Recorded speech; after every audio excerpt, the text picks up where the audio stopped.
Hey guys, welcome to Through the Bible Verse by Verse, a plain and simple study of the entire Bible, book by book, chapter by chapter, and verse by verse. We are in 1 Kings chapter 12. This is going to be part 2.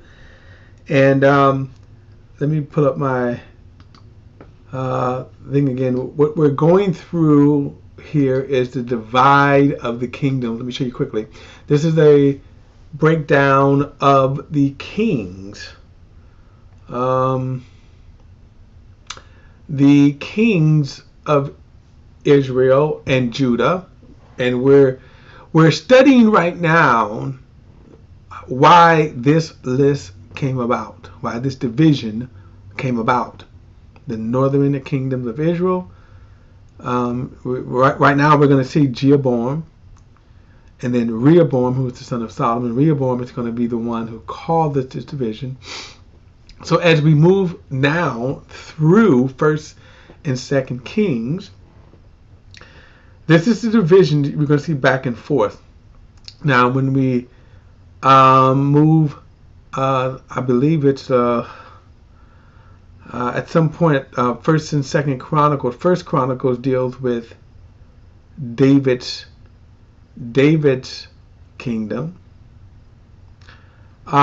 First Chronicle, I believe deals with David's reign, and then Second Chronicles deal with the division. Okay, and as I said, First and Second Kings focuses primarily on the northern kingdoms, but we will see this a going back and forth of the kings, and then when we get to First and Second, when we get to Second Chronicles, we'll see the same kind of kings. However, the focus would be more on the kings of Judah, and then of course a going back and forth of these kings. Now what is sad is this division. This split happened all the way up into this division will last all the way up into the Babylonian Empire.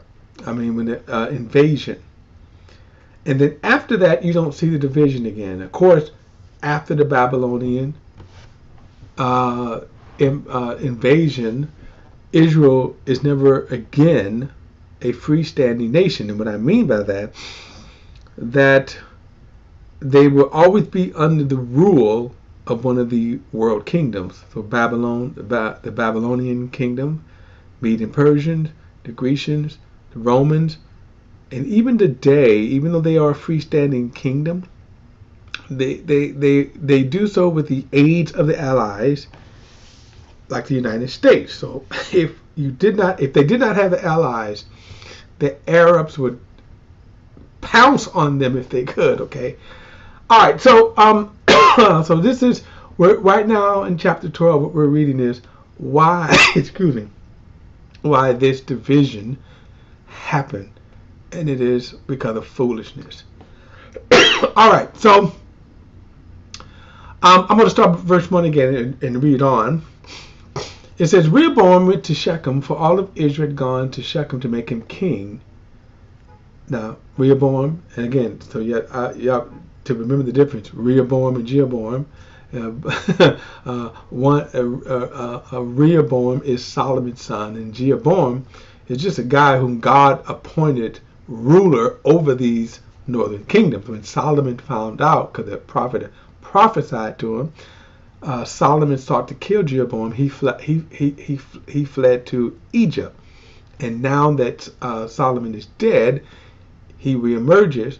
But he also reemerges, of course, to fulfill the prophecy. Verse 2: When Jeroboam the son of Nebat heard about it, for he was still in Egypt, where he had fled from King Solomon's presence, Jeroboam stayed in Egypt.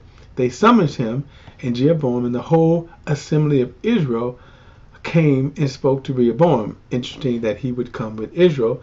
This is in keeping with the prophecy that God had spoke to him. Verse 4: Your father made our yoke difficult. You therefore lighten your father's harsh service. Now keep that in mind. Notice your father's harsh service. Now, what is interesting, the people, remember, they didn't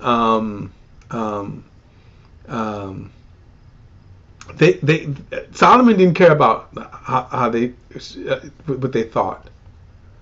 He didn't care about it. One, God had established the kingdom in him. It wouldn't be to the latter years that he fell into. Some people say backslid, but he fell hard into idolatry. And then, of course, the kingdom was even worse under that rule. He said, "If you therefore lighten your father's harsh service and the heavy yoke he put upon us, and we will serve you." This is wisdom here that Rehoboam, and he is such a fool because he would have had such a great kingdom. Verse 5. Rehoboam replied, "Go home for 3 days and then return to me." So the people left. Then King Rehoboam consulted with the elders who had served his father Solomon when he was young, asking, "How do you advise me to respond to these people?" Rehoboam kind of reminds me of Adoniah. Remember, he was feeling himself and sat on the throne. He's got all these people around him. He goes, "Hey, you tell me what you think, and you tell me what you think," and all that. Now, remember, so some of the leaders who were around with his father. Now, remember, his father just passed away, so this is not a long period of time. Okay, and they remember those days. Verse 7. They replied, "Today, if you will be a servant to these people and serve them, and if you respond to them by speaking kind words to them, they will be your servants forever." This is wisdom here, right? And that said, many politicians today haven't. They still don't, even in our nation. I'm going to put it like this: most politicians, in my opinion, are fools. They don't. They only seek to serve themselves. They're not really seeking to serve the people. You cannot think about this. And again, I'm going to just indulge myself for just 1 second. Whenever they have this big budget, you know what happens with politicians?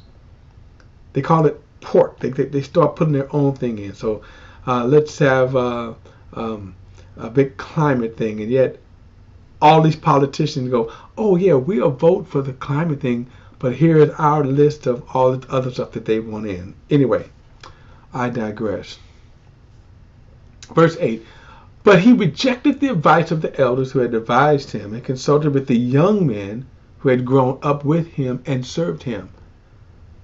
Now remember, he's 41 at the time, but he grew up privileged. See, he doesn't feel the pain of the people. He's privileged. Okay?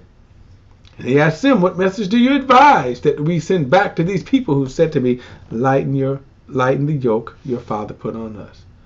The young man who had grown up with him told him, "This is what you should say to these people who said to you, your father made our yoke heavy, but you make it lighter on us." This is what you should tell them. My little finger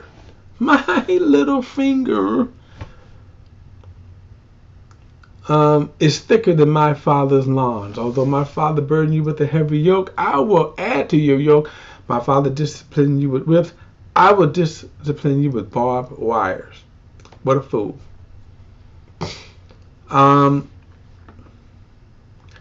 Tyrants never last in their kingdom.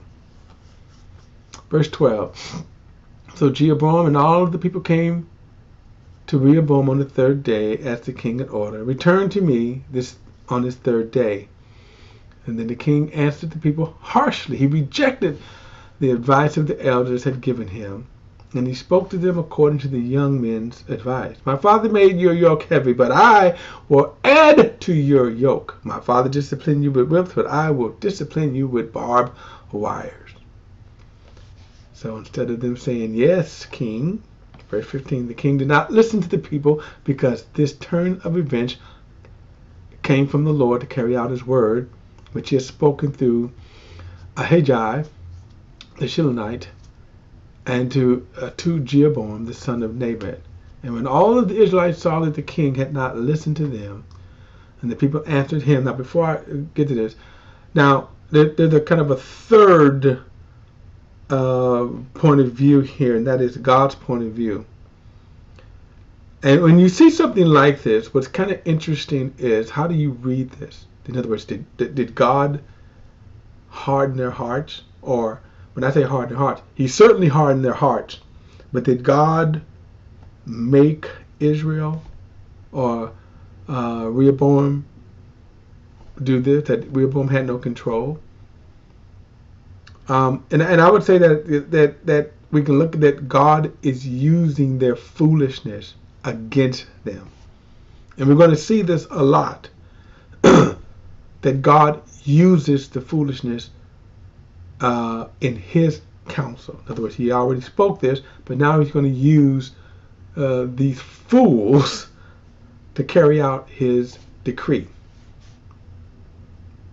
Verse 16, when all of Israel saw that the king had not listened to the people, the people answered him, what portion do we have in David? We have no inheritance in the son of Jesse. Israel, return to your tents. David, now look after your own house. So Israel went to their tents, but Rehoboam reigned over the Israelites living in Judea. Okay.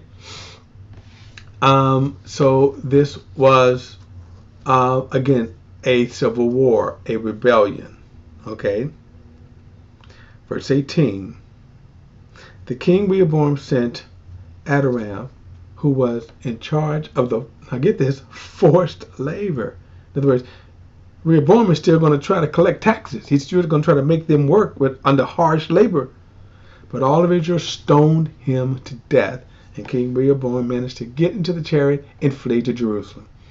And Israel is in rebellion against the house of David until this day. Now again, we see this phrase. We're talking about what does he mean into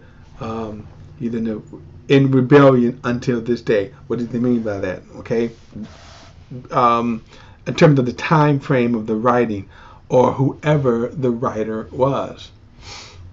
Now again, this is I'm always amazed at this, because, and I think about that, what a fool, right? This is why I'm saying this. What a fool. He could have had a great kingdom, and instead he listened to he let his homies puff up his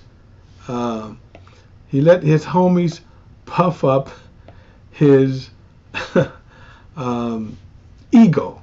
And that's what this is.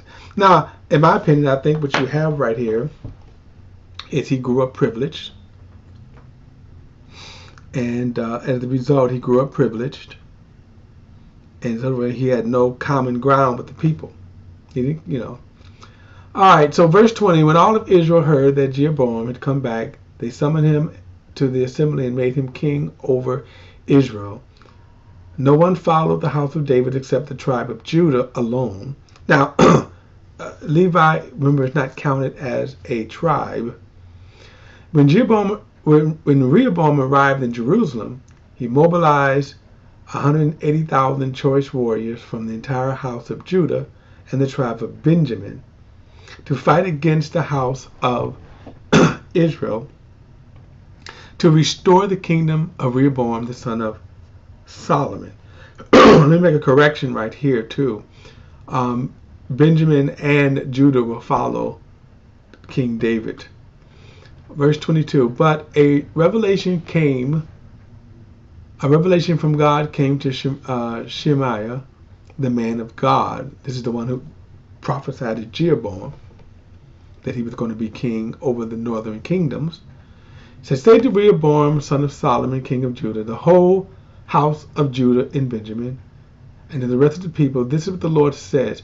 You are not to march up and fight against your brothers, the Israelites. Each one of you must return home, for I have done this. So they listened to what the Lord said and went back as he had told them. And thank God, I guess they listened. Now, as we move on, we're going to see some of these fools won't listen, but at least he did. But it was a shame, had he listened in the first place, he wouldn't have incurred this great loss. But anyway, verse 25, Jeroboam built Shechem in the hill country of Ephraim, and he lived there. And from there he went out and built Peniel. Jeroboam said to himself, the way things are going now, the kingdom might return to the house of David if these people regularly go to offer sacrifices in the Lord's temple in Jerusalem. The hearts of these people will return to the Lord in Rehoboam, the king of Judah. They will murder me and go back to the king of Judah. So the king sought advice. Then he made 2 golden calves. Now, right now, yes, unbelievable. The unbelief of Israel, and I will always say this, is unbelievable. Here is Jeroboam, who was a nobody, who God appoints, who God's deliver more than half of the Israel over to them. And notice his mindset here. This great sin here, think about this now. And at this time, they've had almost 1,000 years to recollect why this is bad. And remember, you had a prophet of God speak to Jeroboam. Then he made 2 golden calves, and he said to the people going to Jerusalem, it is too difficult for you. Going to Jerusalem is too difficult for you, Israel. Here is your God who brought you out of the land of Israel. Saying the same thing that they said in that wilderness remember they went 3 months out of Egypt, they said this, remember. He set up one in Bethel and the other one in Dan. This led to sin. In other words, you see that this right here plunged the people in idolatry. And the people walked in procession before one of the calves all the way to Dan. Jeroboam also built shrines in high places. He set up priests from every class of people who were not Levites. This guy is just really unbelievable right here, right? He just, God's way, forget it. Jeroboam made a festival in the 8th month and the 15th day of the month, like the festivals in Judah. He offered sacrifices. Now, you notice he kept the people's attention away. In other words, he kept the festival on the same day so that what? The people won't wander back to Jerusalem. In other words, his whole thing was to keep them out of Judah. He offered sacrifices on the altars. He made this offering in Bethel and sacrificed to the calves he had set up. He also stationed the priests in Bethel for the high places he had set up. Now remember, these high places were high elevated lands. Okay?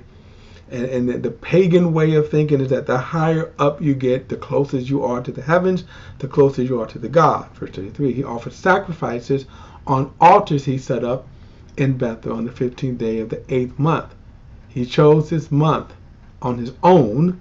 He made a festival for Israel, for the Israelites, offered sacrifice on the altar and burned incense. So Jeroboam is, and by the way, he kind of sets the standard of sin. We're going to see this as we move through, the kings. He sets the standard, and then the next person, like Ahab, would be, well, Ahab is worse. And so he sets the standard. His bar is lower till you get to Manasseh, who would be the worst king of all. Okay, the absolute worst king of all. But unbelievable. Again, it's unbelievable that he just totally forsook the Lord, who had put him in this place of kingship. He totally just rebelled against that. And of course, as we're going to see how God will deal with him, we'll deal with that in the next study. Don't forget to like and share this video, guys. Don't forget to hit that subscribe button. I welcome all of your comments. I'll see you in the next study. All right.